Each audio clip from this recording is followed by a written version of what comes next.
Bhagavad Gita, Chapter 2, Text 51.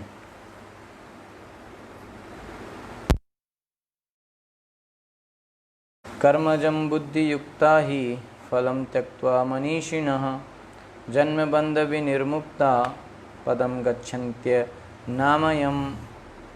By thus engaging in devotional service to the Lord, great sages or devotees free themselves from the results of work in the material world. In this way, they become free from the cycle of birth and death and attain the state beyond all miseries by going back to Godhead. So, in these 3-4 shlokas, like as I said yesterday, 50, 51, 52, 53, Buddhi Yoga is explained. So yesterday we were discussing 50 and now in 51,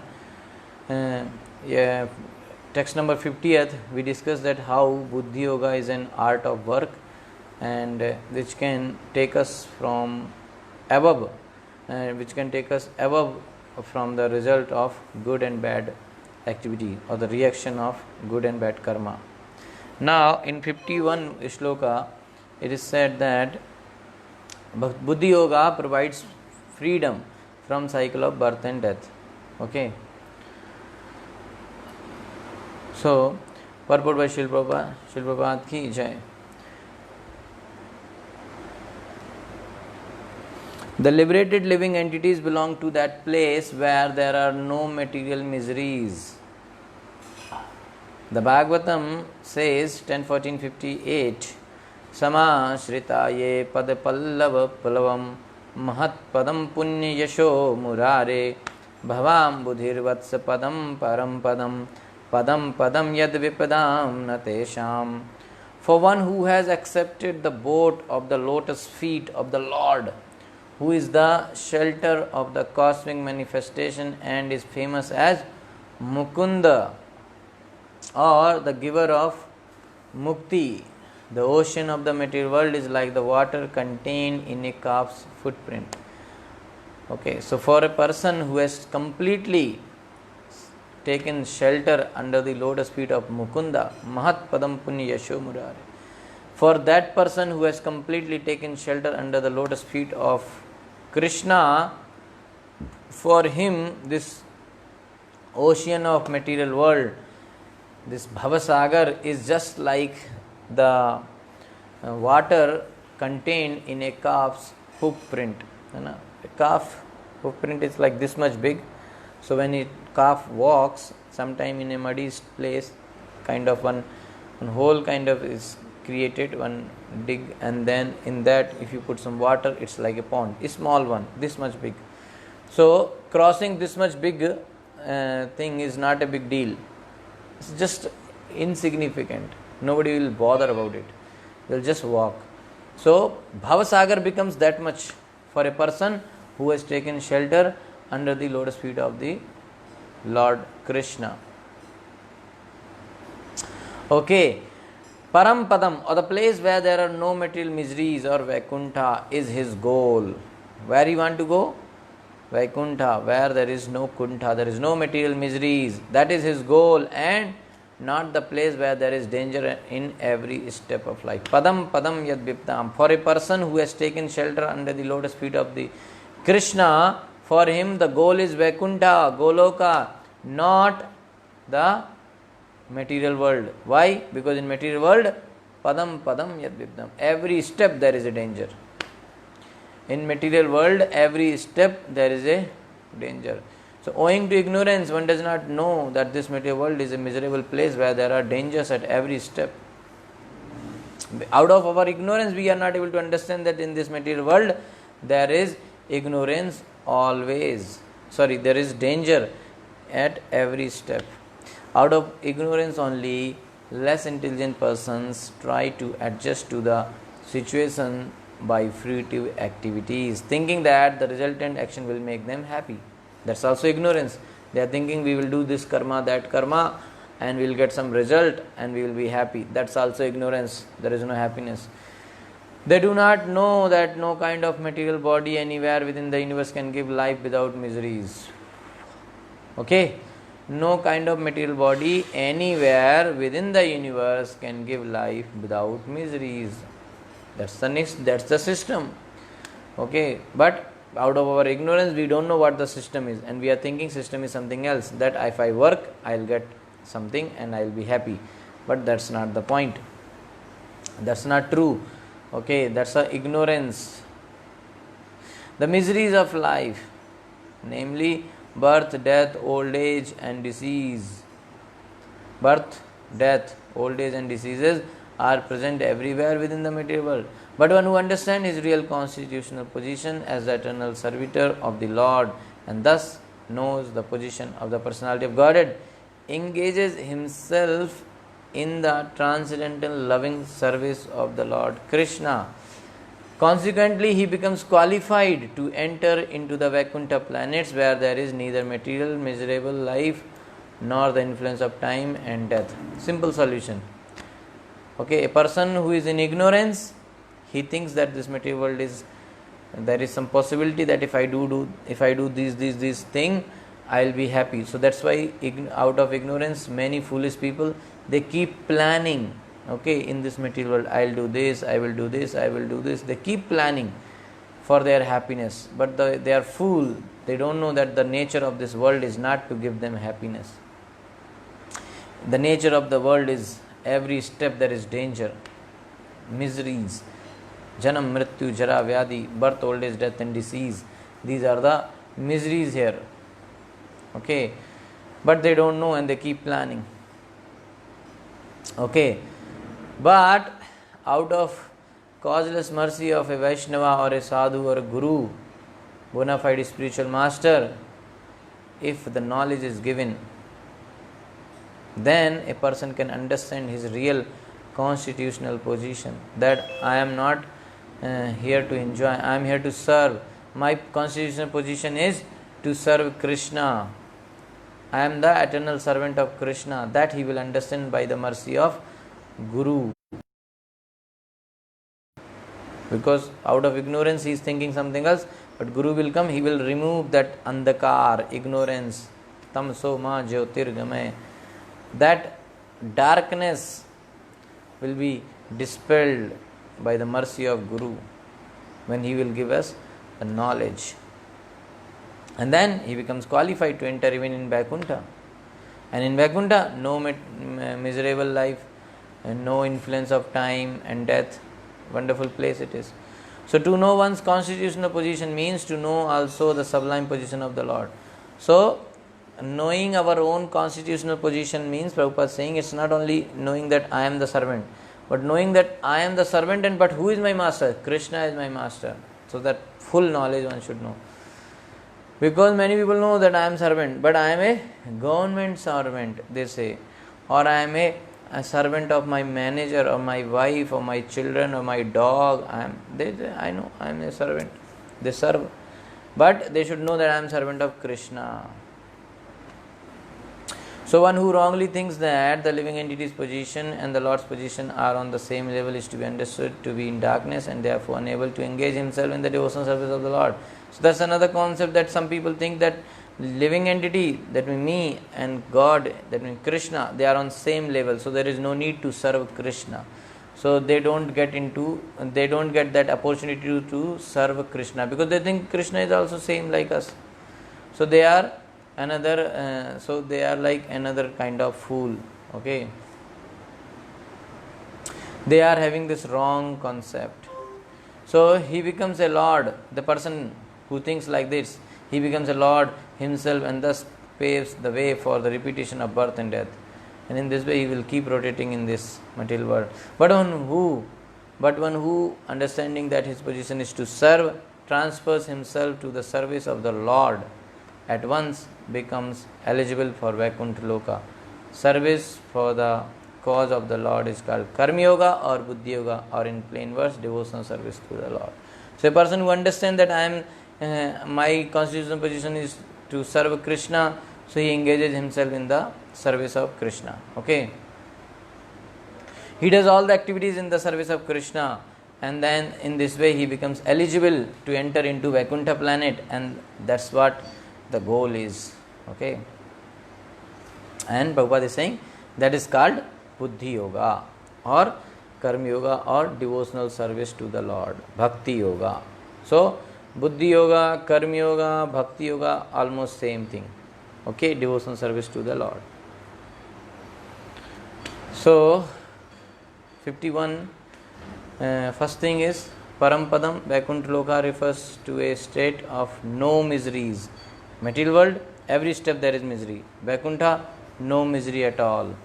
Okay, and second point, ignorance of conditioned soul versus position of great souls. Conditioned souls do not know. Conditioned soul like me, Baddha Jiva, they don't know that this material world is full of danger at every step.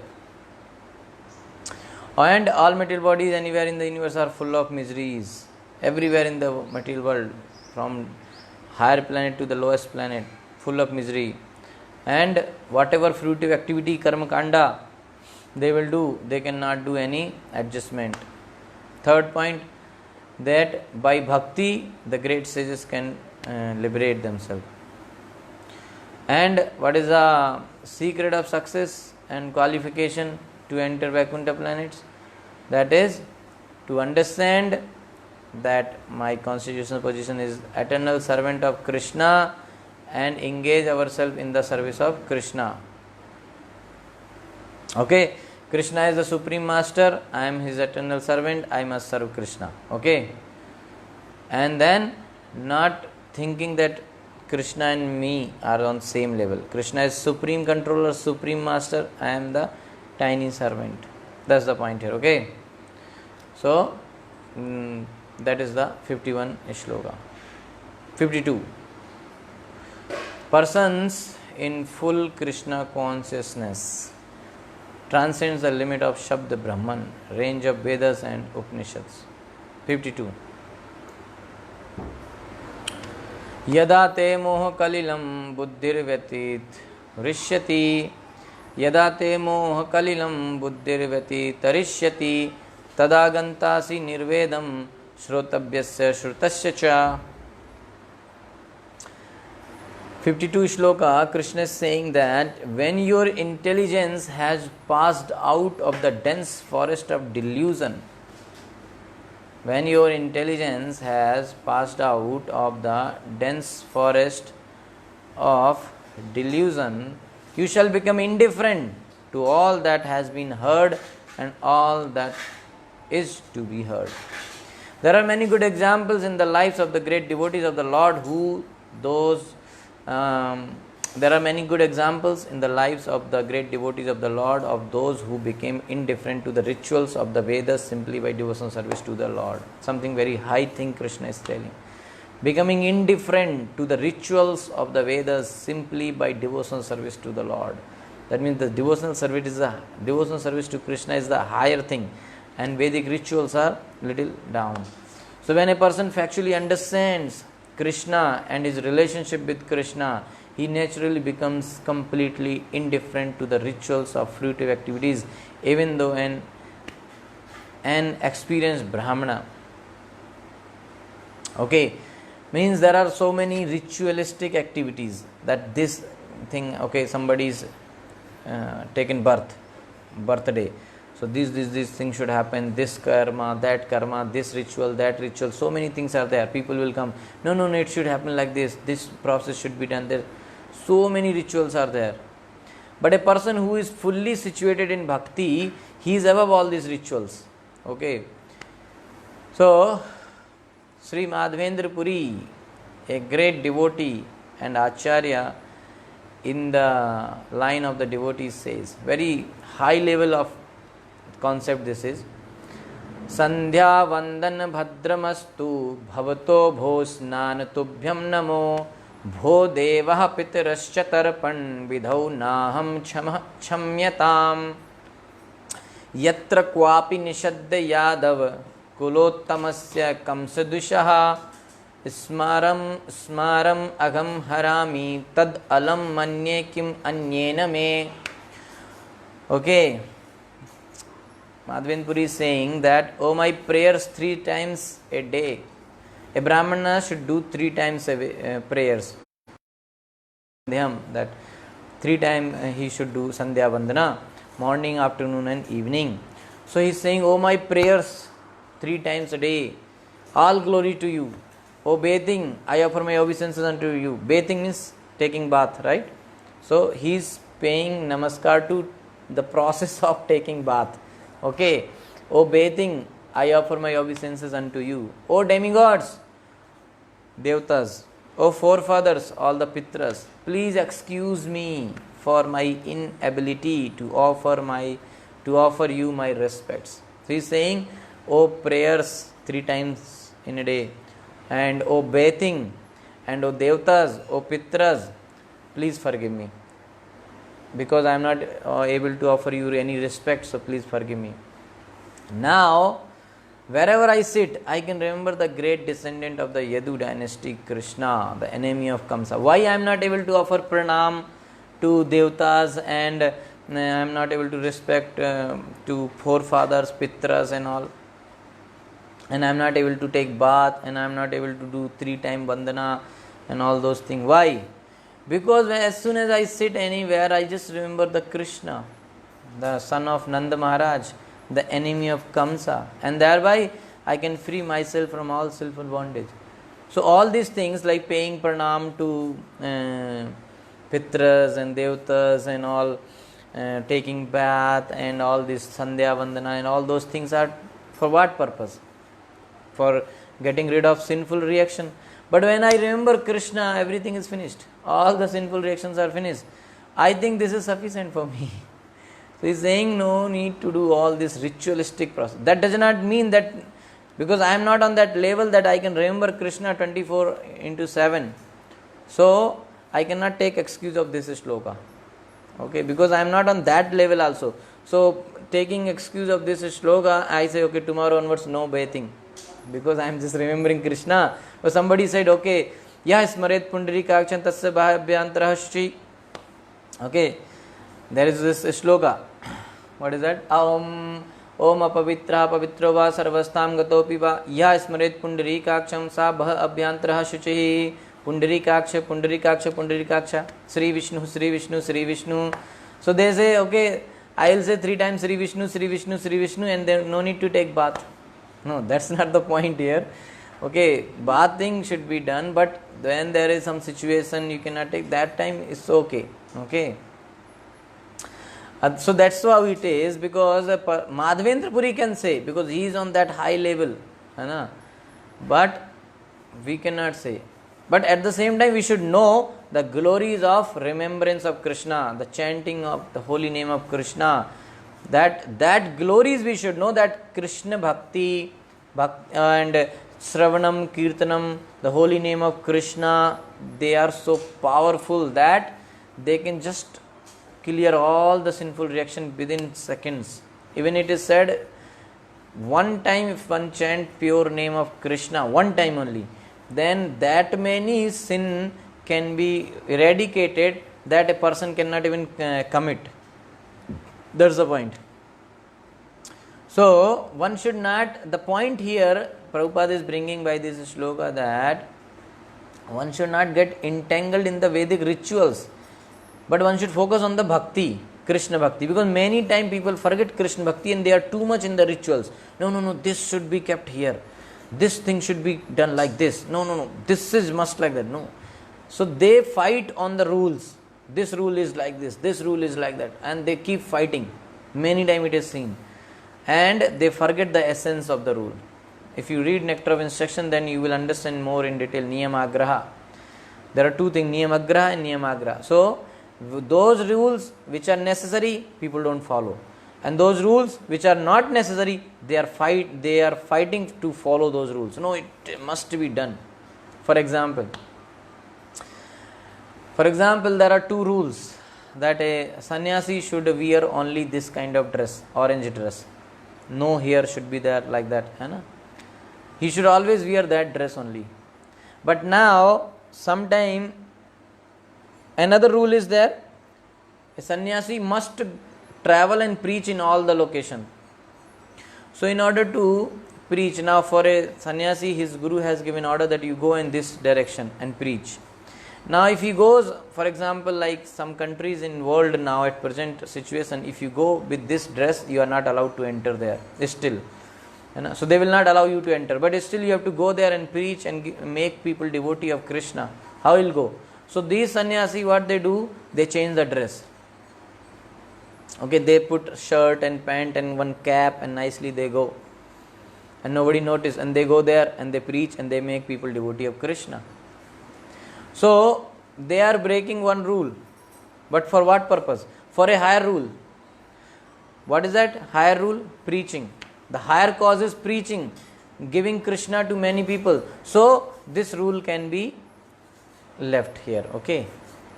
But that does not mean when they are in India, then also they are wearing shirt and pant, okay. So that's how people take help of rules and they dilute the process. So the point here is that many devotees are there, they will understand. Some devotees in Gulf countries and all, they know, right, how devotees come there in different dress and they preach, because that wearing such dress is a good rule, it's important, but more than that is preaching important. So we have to go there and preach and make people devotee. People are becoming devotee. Many devotees are there and they are so happy and Krishna is happy, right? So that kind of thing has to be understood, okay, that what is the rule, which rule to follow where, okay, not to get into rituals. No, because some people still criticize, oh, how come this sannyasi put this kind of dress, it is against the Vedic system, this, that, so many things, because they don't understand the higher principle. That's the thing, right? So bhakti is not bound with rituals. That's the point here, okay. Vedic rituals, a person who is on a higher level of devotion, pure devotee, he is not bound in the Vedic rituals. That's the point here. So when Srila Prabhupada went to West, that time in 60s, late 60s, there was no facility for doing arati and garland and this, that. And Prabhupada opened a temple and he has to offer first arati. And how he will do? So he took a stand and he put 5 candles there and he did arati. He did arati with candles only, because there was no ghee lamp. Now people say, what is this? How can you offer arati with the candles? Ghee should be required. But what is the point here? Point is preaching, right? So Prabhupada was wonderful preacher. Practical solution always he will find. He was staying in that Sally Agrawal house in US, and in that house Prabhupada will cook, and there was same fridge. In the same fridge she will keep her meat and Prabhupada will keep her his bhoga. What to do? Because that time situation is like that. He has to preach the message of Krishna. So he managed there somehow. It is said that sometime when he will open fridge, meat was kept there. But he will keep separately something and he will cook and he will offer some out. But he will cook separately for him. Right? And these people were thinking that they are giving a great help to Prabhupada. Because they don't know that there is no standard like this. Okay. But Prabhupada was not scolding them that these people are. Prabhupada was grateful to them that they are giving me facility to preach. Right? So that's the higher level of consciousness. So not getting into Vedic rituals, that very important. Prabhupada gave so many devotees services. Right? Some Prabhuji was carving the Balramji deity, and he was Balramji hands are like that, right? Jagannath, Baldev, Subhadra hands are like that. So in that hand he is taking cigarette and he is keeping there and he is doing his work, and then again he is taking. The Balramji hand is like cigarette stand for him. One day one Mataji, you can read Leelamrita, you will find all the names, I am not telling. So in that kitchen she is cooking, and Prabhupada saw that she is cooking. In between she stopped cooking, she is going outside. Prabhupada said, where are you going? I am going to take smoke. That's the thing. But that day Prabhupada said, no, if you take smoke, you cannot cook for Lord. That day only she stopped. So that's very important. Prabhupada taught them like this. First Prabhupada gave them opportunity to serve Then they got little satoguna, little piety, little sukriti, and when they got some sukriti, they could understand the higher level of rules. And then Prabhupada said, no, if you are not following 4 regulative principles, you cannot cook for Lord. Right? So you must follow 4 regulative principles if you want to cook for the Lord. So they started following. So that's the point here. Okay. So that's what Krishna is saying. Prabhupada is bringing here in the purport also, Madhven Puri's shloka, that a pure devotee is beyond the Vedic rituals. Okay. The Vedic rites and rituals are imperative for neophytes. Comprehending all kinds of prayers 3 times a day, taking a bath early in the morning, offering respect to the forefathers, etc. But when one is fully in Krishna consciousness and is engaged in his transcendental loving service, one becomes indifferent to all these regulative principles because he has already attained perfection. Okay, so these, for neophyte it is like that, but a pure devotee is beyond this. He understands. Okay, even in the first chapter of Bhagavad Gita, 41 shloka, Prabhupada writes that even for a person who is performing devotional service, even Shraddha is not important. What he will do Shraddha? Every day he is feeding to Krishna. Then what you are going to feed to your forefathers and your pitras? Right? You are feeding directly Krishna. So everybody is satisfied. Right? So there is no need. Prabhupada wrote directly that a person who is performing devotional service to Krishna, for him there is no need to do separately some Shraddha. Right? Shraddha means they will give food to the forefathers, pitras, giving food to them. So that's important. Giving food to them is important. But here a person who is performing devotional service to Krishna, for him it's not need. Actually, if he does, it's okay, but it's not needed, because you are giving directly food to Krishna. You are feeding him. Everybody is satisfied. All the devatas are satisfied. Pitras, everyone is satisfied. Because you are offering, every day you are offering bhoga to Krishna. Right? So this one has to understand. Understanding this, he offers to Krishna and he gives a Shraddha to forefather, that's okay. But he thinks that, no, I am doing bhakti, but if I don't offer food to my forefathers or my father or his father, grandfather, then it is a sin, I will get bad reaction, it's a bad thing, this, that. Then there is a problem in the understanding. Because he is not understanding the glories of Krishna, the bhakti. Because a person who is not engaged in bhakti of Krishna, for him it is necessary to do Shraddha and all those Vedic rituals. But a person who is doing Krishna consciousness, bhakti, he must follow the rules and regulations of Krishna consciousness, of devotional service. That's it. If he is doing that, perfect. He is perfect. Okay, whatever Srila Prabhupada told us, if he is following that nicely, honestly, he is perfect. He is not bound to do any Vedic rituals. If he does, it's okay. If he doesn't do, it's fine. Okay, so that's the point. So if one can reach the platform of understanding by service to the Supreme Lord Krishna, he has no longer to execute different types of penances and sacrifices as recommended in revealed scriptures. Please read again. If one can reach the platform of understanding by service to the Supreme Lord Krishna, he has no longer to execute different types of penances and sacrifices as recommended in revealed scriptures. No need, right? Understanding, that means pure faith if he has developed. He has not become yet pure devotee. He is not become yet, but his faith is pure. That's the point here. Sometime devotee will say, Prabhuji, I am not pure devotee, so I am doing this ritualistic process also, because I am not pure devotee. That means, no, who is pure devotee? Pure devotee, at our first thing is to understand that the faith should be pure. Okay, and then gradually we will also become pure devotee. So the faith that yes, Krishna bhakti kaile sarvakrit hoye, just by doing Krishna bhakti everything is done. That faith should be there. 100% we should have this faith. Then other ritualistic processes are not necessary.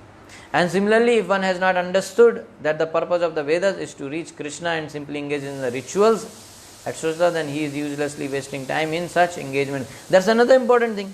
Some people are doing so many Vedic ritualistic activities, but they don't know that what is the purpose of them. So without knowing the purpose of any activity, what is the use of doing that?